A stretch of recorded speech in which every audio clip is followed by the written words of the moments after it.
Dr. Peter Glidden, your steadfast advocate for health. Sad news in the rock and roll world today. Eddie Van Halen, dead at the ripe old age of 61 from cancer. And all the talk around town is, oh, he put up such a valiant fight. And I'm sick and tired of all of this cancer baloney.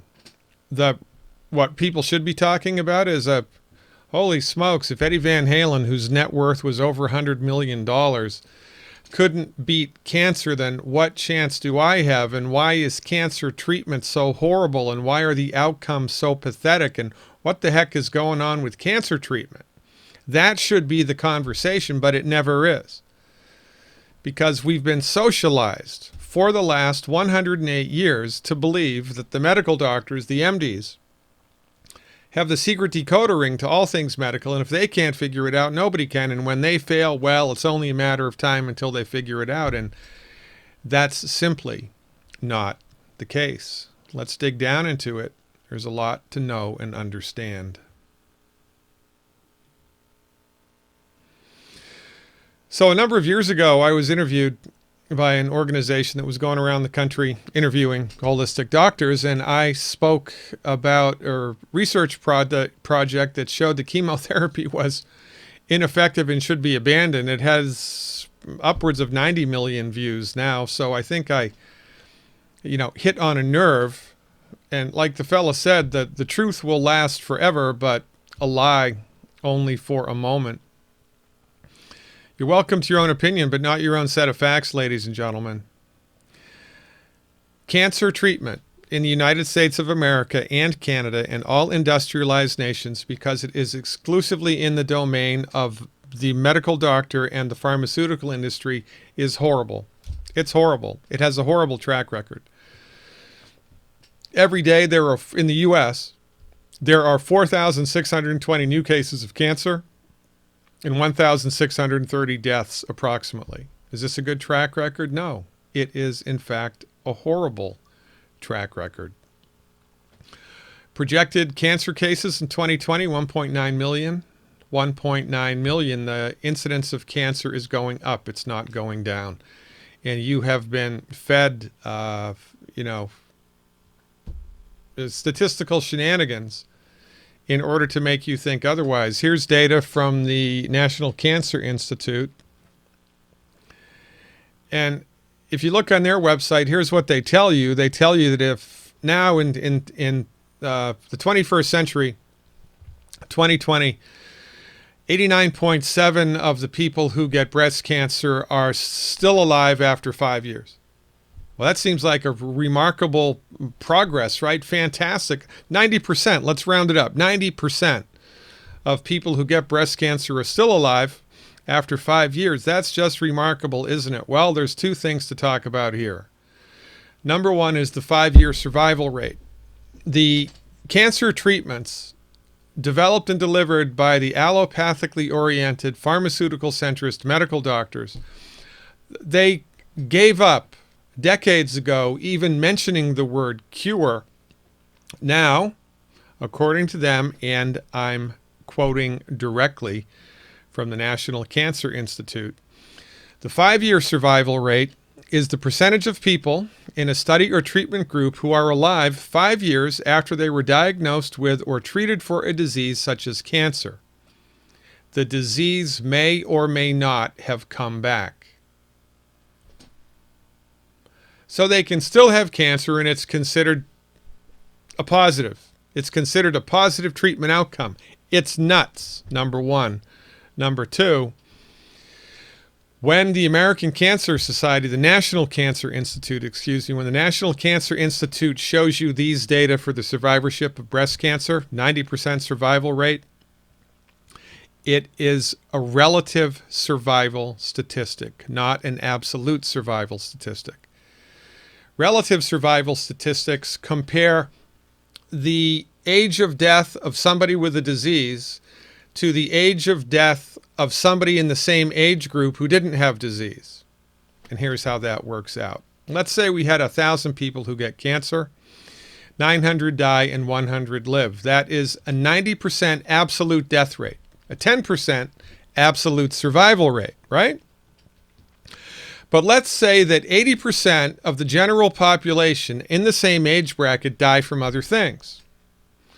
90% minus 80% equals a 10% relative death rate and a 90% relative survival rate. So we have magically transformed a 90% death rate into a 90% survival rate.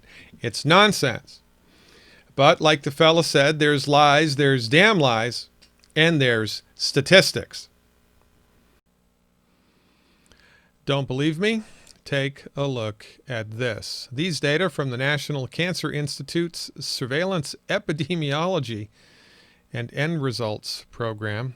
The same organization that told us that 90% of people who get breast cancer survive breast cancer and isn't that great and it's a wonderful world. It's not true because it's relative survivorship, not absolute survivorship, and I can prove it. In 1975, deaths from breast cancer, 67,928. 2014, deaths from breast cancer, 188,812. In 1975, this represented 10% of the population got breast cancer, 3.1% died from it, 13% got it in 2014, 5.9% died from it. So how can the trend be going up if 90% of women who get breast cancer survive it? These data are in conflict. Well, they're not from a statistical point of view because the 90% survivorship is a relative survivorship, not an absolute survivorship, and it is completely misleading to the general public. But don't worry, it gets worse. Again, remember, you're welcome to your own opinion, but not your own set of facts. These are the facts. Small cell lung cancer survivorship, well, not so good after 5 years.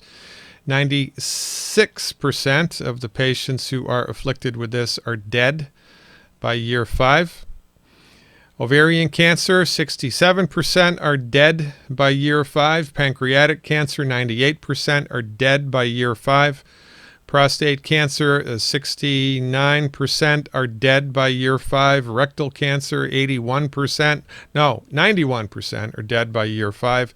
Stomach cancer, 98% dead by year 5. Colon cancer, 93% are dead by year 5. Esophageal cancer, 100% are dead by year 5.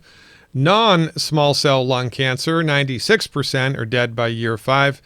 Kidney cancer, 92% are dead by year 5. These numbers do not bode well. I mean, and any other industry that had failure rates like this would be out of a job. The only reason the conventional medical industry maintains its position at the top in spite of these monstrous failures is because it's a self-regulating, self-policing industry with no competition, for goodness sakes.